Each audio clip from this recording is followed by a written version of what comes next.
Hello everyone, welcome to another podcast. My name's Ben Lister. Today we're going to go for episode 11 of the Ben Lister podcast radio show. My interview was with Jim Coulson. We chatted about his career so far and his hopeful future in radio and his return to radio. Hopefully this was done back in February 2021. So here we go, here's my interview with Jim Coulson. Here on YouTube and here on my podcast radio show. Here we go. Start recording. Hello and welcome to another podcast. It's 2021. We are in lockdown. Welcome to episode 11 of the Ben Lister podcast radio show here on Kingston Radio 107.4 FM. In previous episodes, we've had guests such as Stephanie Hurst and Sean Goldsmith and broadcaster Patrick Billington and Radio Humbersard's very own Lucy Clark. Broadcaster Dan Murphy, motoring journalist Paul Woodford, the mighty Leeton from The Layman Show, and his young protege, DJ Ashley Noble. Then we had Kim Harrison, followed by Chris Marsden, and last time we had good friend of mine and radio presenter who I sang Kylie Minogue with, Kofi Smiles. But today's guest is another big name. He's from Viking FM. It's from the Viking FM duo, Jim and Rosie. It's the one, the only, Jim Coulson. Hello, Jim. Welcome along. Hello. How you doing? You all right? Yep. Did you like the intro? It was nice, yeah. I mean, I like that those people are all like the warm-up acts to me, obviously.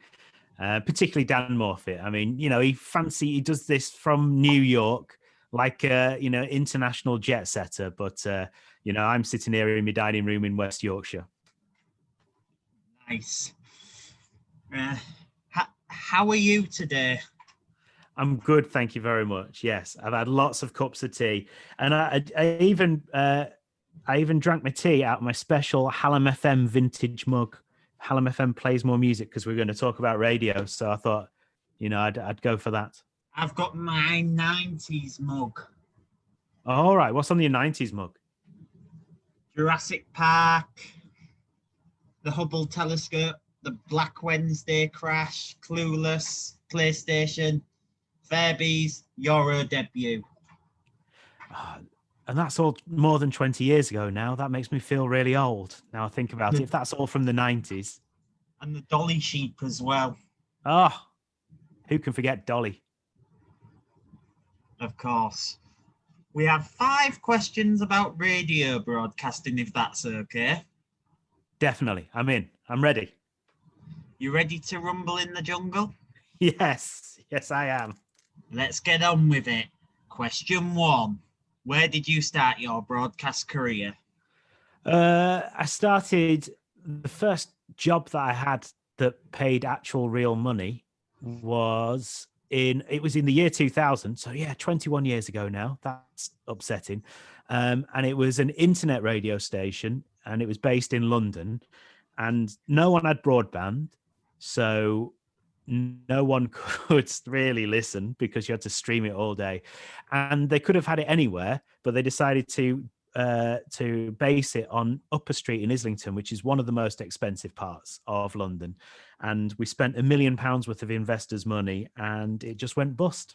It was called Net FM, but a lot of good people came from there. So Annie Mac was on that. Annie Mac from Radio 1, she was on that station. A bloke called Gary Bales, who now does a lot of production at Six Music. My mate Sunil, who is like the king of Instagram. He works at Instagram and is really important there. And then unfortunately me as well. Don't put yourself down. You're a great presenter. But yeah, that was the first kind of like radio station that paid me money. And then I went to a thing called the Student Broadcast Network, and then to Viking FM, to Kerrang Radio, to 2BR in Lancashire, then back to Viking FM, then to Pulse 1 and Pulse 2. And that is basically my career in 10 seconds. Nice. You're a legend. Let's get on with question 2. Who were your inspirations in broadcasting growing up? Oh, the person that made me want to do radio for the first time was Mark Radcliffe.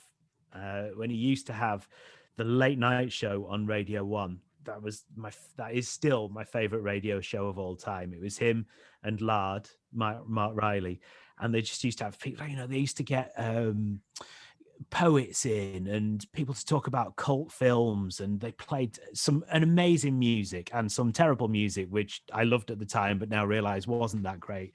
And it was just like a club. I used to listen to that. I think it was 10 till 12, and I would used to listen to it absolutely religiously. And I just loved the kind of the down to earth sort of nature of it. It was kind of really down to earth, but really interesting, like fascinating stories. They had bands in session, and it was just everything that I kind of wanted to hear at that time. And I just think Mark Radcliffe is still one of the greatest broadcasters around, and I think fairly underrated as well. I mean, obviously he's doing well for himself, but people don't tend to mention him as much as some other people. And I think, he was a complete inspiration to me. One of my inspirations is, as you say, Mark Radcliffe's a legend, but two of my inspirations actually, is Michael Parkinson. All right. Yeah. Okay. That's an interesting one. Terry Wogan. Yeah. Tony Blackburn. I don't know if you've ever had the pleasure of meeting him before. I've not met Tony Blackburn. No, I feel like I should. I feel like it'd be nice to meet up with him. Just to, shake hands, say hello. I mean, or do an elbow bump, which is what you have to do at the moment, isn't it? He's still going. Have you got close to meeting him? I know friends who know him actually, but I hadn't asked him yet how I get in contact with him. Get him on this. Get him to do this. I don't know how to contact him to get him into my virtual studio. All right. Well, ask one of them friends. I'm sure they'll put you in contact. I mean, if you've had Dan Morfitt, then you can have Tony Blackburn. That's how it works. I've had Stephanie Hurst as well. Well, exactly. There you go. You're hanging out with all the stars. Yep, from the radio. And also, I look like Tony Blackburn's cheesy style. Yeah. I mean, it certainly is cheesy. It's like making a joke about the first line of every song that comes up. It's quite a skill to have to be able to do that for every single song. Yeah, he apparently as well got, suspended from a radio station because he played a Cliff Richard song and they didn't tell him that they weren't allowed to play Cliff Richard. Oh, really? Did that happen? Classic, I think. But he got reinstated because he's Tony Blackburn, isn't he? I think I'm not sure if it's true, but he got reinstated because a load of his fans wrote a petition because he was suspended for doing that, and a load of his fans wrote a petition, so I think the radio station just thought, nah, too many fans are contacting us, so we'll put him back on. It's just easier. That's what I'd be like if I was in radio management. I just like anything for an easy life. If people are complaining, I'll do what they want. It'll just be fine. Yep. Question 3. What is your favourite part about the job? It's the creative process. That when I was doing the Viking breakfast show, there was just a really great team there, and so there'd be me and Rosie and Kenny, the producer, and we were working with a consultant called Gordon who came in, and the four of us would come out of the studio in the after the show and go into the sort of spare studio, and we'd just come up with some amazing ideas for the next day. And it was just genuinely exciting to have so many ideas sort of flowing about. And then we'd come up with something that we really loved. And there's nothing like coming up with something and knowing that the next day you've got something amazing planned that people are going to love and that you're going to love presenting to people. And, I don't think ever in my life I've gone to bed at night hoping for my 4 o'clock alarm to come round. But, on those days where you've just hit gold and you know that what you've got planned the next day and no one knows about it yet, or at least you've hinted about it, but they don't really know what's coming up. and you're going to get into that studio and deliver that. That is the greatest feeling. It's so good knowing that you've got something amazing and you've got these storylines going on. And that's what I just really loved about being on a breakfast show, particularly. Yeah, as you say, I'd love to do a breakfast show. It's good fun. It's the best. Yeah, it is the best fun. Like, when you can build things. We did this thing on Viking where Scunthorpe has been named the least romantic place in the world or something.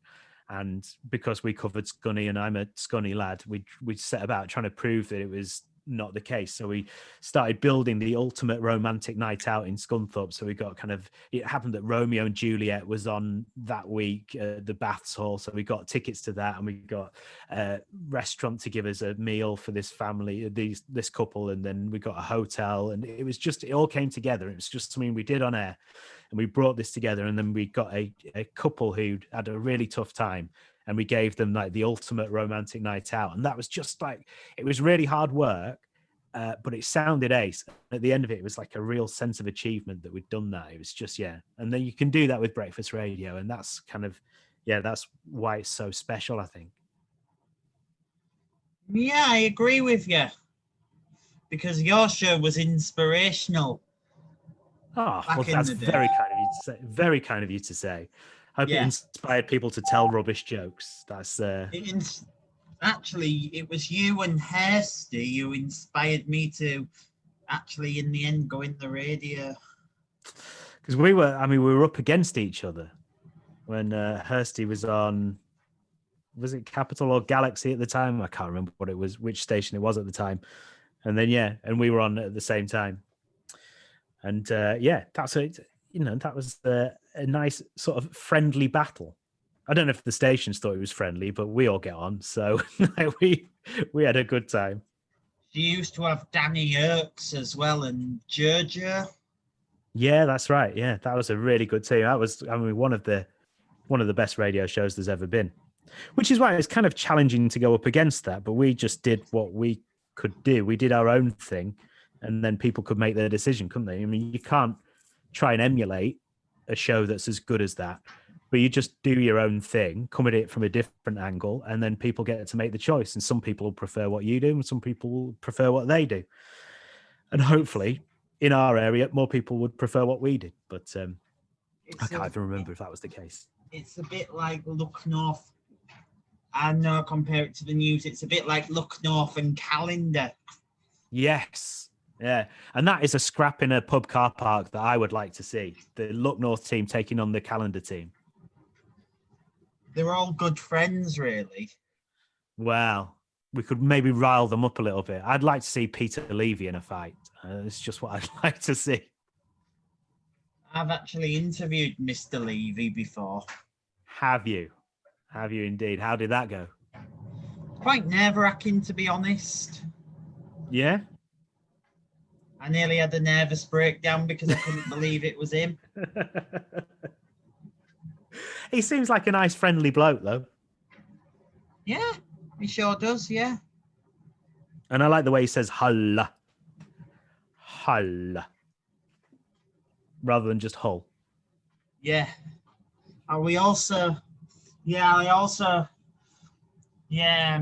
As I say, you should work for the BBC sometime. Well, I tell you what, I mean, if anyone's listening from there, I'm more than willing to do that. They can just give me a call. I'm very reasonable. In fact... Would you mind doing cover shows? No, I don't mind doing that. I've done that a lot of places where I've been.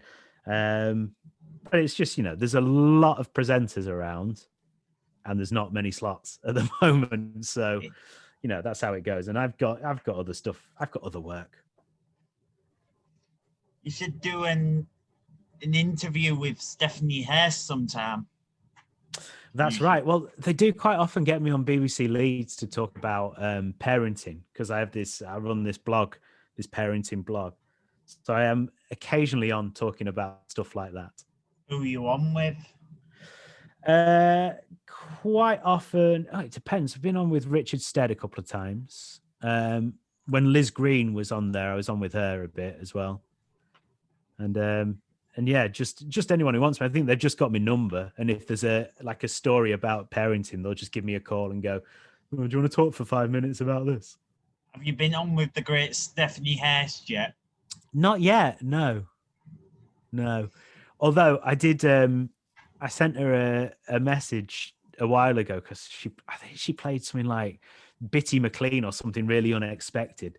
And I messaged going, I can't believe you're playing this. And I got a mention. And even though I've been in radio, 21 years now, it's still very exciting to get your name mentioned on the radio. Yeah, because when I was because I normally tweet into Radio Humberside sometimes. Yeah. Because Curfy and James Hogarth give me shout outs sometimes. It's good. It's really thrilling. And do you know, you might know Andy Comfort. He's our draft presenter over here. I know of him. I've listened to him before. He's a very good presenter, but I don't think I've met him. Yeah, the problem with the drive time at the moment is because I'd changed the format a bit. I'd put the news right in the middle and the music at the end. Right, okay. In the final hour, 2 hours, the music, and the news in the first 2 hours. That's what I'd do if I was a producer there. All right. Well, send your suggestions in, see what they say. But they probably won't do that because the government briefings are at 5 o'clock. All right. Well, that's not going to be going on forever, though, is it? There you go. You could change that all once this is all over. We can change the government. I'd just like it if the government, because they have done lunchtime briefings sometimes. They can move the briefing easily to lunchtime. They should fit around radio stuff. Yeah, let them know. Let them know. Just can you fit it around the radio schedules? It'd be a lot easier for everyone. Yeah, but they probably won't listen to a little man like me. Hey, you don't know till you tried it. You don't know till you tried it, Ben. I know. I'm just loving I'm just honoured to be interviewing you. It's a shame we're not in the same proximity. We'll have to do it again when this is all over. When COVID's You'll have to gone. come over to Hull or something. Well, it'd be nice to. I've spent a lot of time in Hull. Obviously, I've worked at Viking a couple of times. You'll have to come to our new studio in the future. Come see Pete and the gang. I've heard of that, yeah. I've invited Hairsty along. Yeah. Let's have a big radio party in Hull when COVID's gone. Yeah. You'll get to meet the next generation of broadcasters as well. Well, I don't like the next generation because they're the ones taking our jobs. So I'll give them some really bad advice. That's a joke, by the way. That is a joke. Question 4. How has COVID affected your life and line of work? It sort of ended my radio career. That's not necessarily true, but I think I was working at Pulse 2, and that sort of came to an end, and it was networked, and it became Greatest Hits Radio, and I think that was probably going to happen anyway. To be honest, I don't think COVID changed that, but it's a shame because the last couple of months of doing sort of mid mornings there. We're all from home, which kind of, it wasn't as much fun. It's much nicer to be able to go into the studio, do a show kind of, with all the equipment and stuff and, see the people in the office. So it was a shame that it ended really my sort of regular daytime permanent radio career in that way. But I got to see the family a lot more. And the work I do now, I write for websites and stuff, so I can do it at home anyway. I've not got an office, so it's not affected me too much, to be perfectly honest. Yeah, sorry, I was just a bit on my phone now. I was just reading a reply from Steve Jordan. Sorry. Oh, okay. The Steve Jordan is getting in contact. I just sent him off the Zoom link for tomorrow. Same thing as I did to you yesterday. He's trying to upstage my my episode. That's what Steve's doing. I'm gonna, let me know when you're going to be talking to Steve tomorrow, and I'm going to just send you messages tomorrow. Right. Well, I'm going to send you messages all the way through, so that you have to mention me in his episode. Sorry. Yeah, you'll have to come along to our studio after this COVID. Yeah, will do. I look forward to it. I'd like to see it. Because Kurt, and you'll come in to do an interview, and we'll probably offer you a drink, and you can be my guest if you like. No, that'd be perfect. I'd be in for that. And you'll get to see Pete, obviously, Mr. Mills. Mr. Mills, the boss, the big boss. He used to work at Viking. Yes, no, that's where I know Pete from. He used to do a show with Dan Murphy. Yeah, Millsy and Dan. Those were the days. My goodness, that was a long time ago. Foxy and Tom. Yeah, well, that was when I was at Viking first time. I did lates. Right, kind of mid-2000s. Did Millsy do lates? I can't remember what they did, to be honest. It's a long time ago. I've not had much sleep since then. They both work at Hull Kingston Radio now. Yeah. He got Dan Murphy on board, and he does a show not live from New York. Yeah. Transatlantic. You gone transatlantic. Yeah, the connection was actually quite good, and he offered he offered Tony Blackburn as well a trip around New York. If ever Tony Blackburn decided to go to New York one day, he offered Tony Blackburn a guide of New York. I would pay to see that. I would pay to see that Dan Morfitt gives Tony Blackburn a guide around New York. That would be a TV show that needs to be on the telly. You'll have to suggest it to him. I will do. I'm going to text Dan in just a minute after this is over. Jokingly there. No, definitely true. I think he should. That's what we said on the podcast the other day. So anyway, question 5, the last question on the list.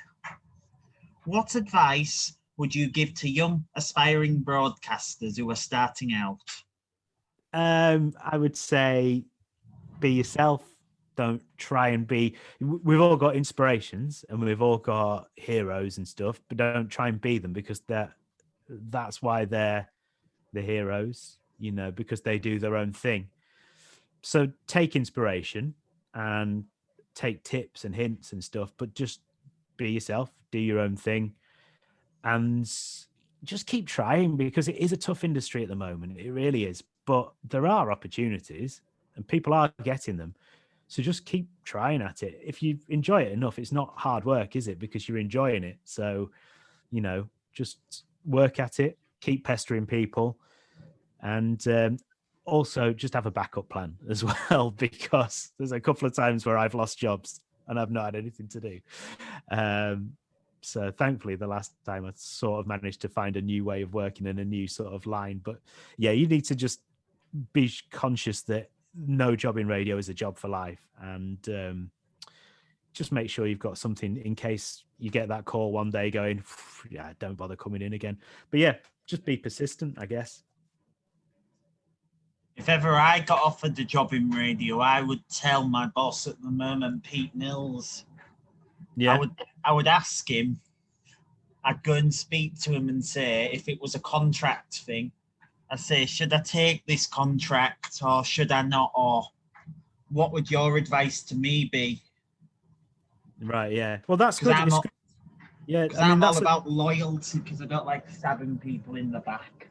Yeah. Well, no, that is important as well, is to get advice from people who are in the industry and have been in the industry and know what's going on. And if you've got those people around you, then that's good. And if you don't have those people around you, get those people around you, I guess. Yeah, you're an inspiration to the next generation. Well, that's good. Until they take jobs that I want, in which case I'm absolutely livid. You could. No, you should come and be a guest on my. We'll do this. If ever we did this again, you should come into our studios. Yeah, as long as you've got a good cup of tea. We have two from the place that I went last night. We have the 2 cup of tea point. We have 2 tea making things. We have a vending machine. Right. Okay. Well, as long as we have 2 kettles on each end of the building. That's you perfect. have to come in the visitor's entrance, not the tradesman's entrance. No, that's perfect. You know, as long as there's tea making facilities, I'm happy wherever I go. That's the first thing I look for. I'll probably make it for you, sir. Perfect. We'll get practicing. I'm very specific about how I like it. Yeah, that's great. So am I. I'd like me milk, tea bag, water sorted. Do you do sugars or? No sugar. That's it's the work of the devil. Great.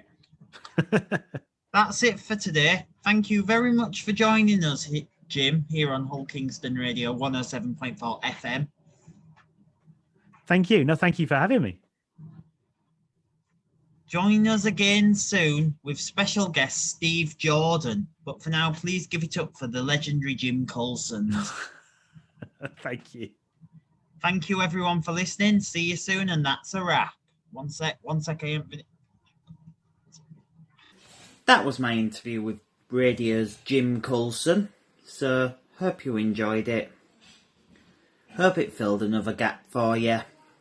My next interview I'll upload will be with legendary radio broadcaster Steve Jordan, so stick around for that one. Hope you really enjoy it. And yeah, I'll see you in the Steve Jordan one, and I'm also hoping to get 2 more of the BL and Friends podcast up. The Chatbox podcast up. I'm hoping to get Nigel Bonds up and Mike Coulson from the North East. So yeah, 4 more uploads tonight. And then I won't be uploading again until hopefully early Wednesday evening, but I'll leave that to you guys. So yeah, anyway, I'll see you in the next video. Hope you like, subscribe, dislike if you didn't, just be honest with me. Thank you very much for watching, and that's a wrap.